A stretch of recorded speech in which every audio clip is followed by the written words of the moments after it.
I've always struggled with minimizing what I want to put on the canvas because I want to say so much. I think that by rediscovering lots of East Asian philosophies, the idea of Liubai, leaving space, was something that made me super uncomfortable because I had to let go of a lot of control.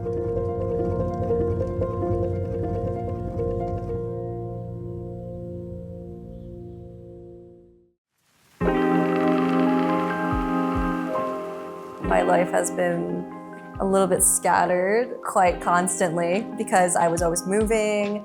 After growing up in Hong Kong, I left to New York. I spent around 5 years there. I stayed a little bit after my time at Parsons. Eventually, I managed to make my way to London, finish my master's there. By moving to different places and having different events that have unfolded, definitely influenced my relationship with art making. And I think that by living in Hong Kong again, in a way, I'm going back to my roots.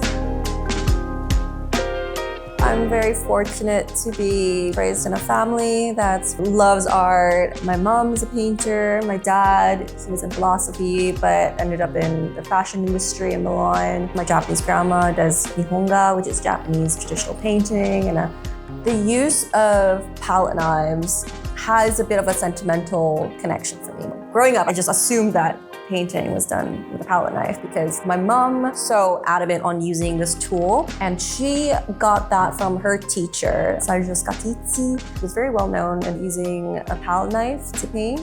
So instead of the flatness of the knife, I love concentrating on the tip because there's something about the blade. It's a very quiet way of merging forms together seamlessly, basically like full control.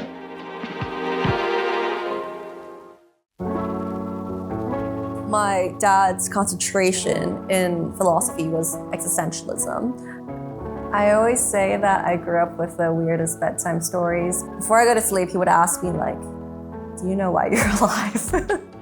Oh, the famous question that he always asked during like dinner parties or like schoolmates of mine. Imagine we're all like 10, 11 years old. He's like, do you know why this cup is here? And I don't mean just like physically. And he would ask me these kind of crazy questions. It just made me very curious as a person. I feel like that actually correlates very strongly with what I make because the artwork is not going to make itself. That whole initial stroke or form that you put onto the canvas is very self-inflicted. As time goes by, I'm still trying to figure out how I morph according to time, according to situations or experiences. And painting is a way for me to visualize that, make it concrete in a way, painting both my unconscious and conscious. It's a very beautiful emergence between the world you know and also the inner world. And I think that ties quite nicely with the whole East Asian philosophy of impermanence, of nothingness. It's reflected in my new material use, such as ink, pigments. Coffee itself goes well with that ink aesthetic, and I'm experimenting with space.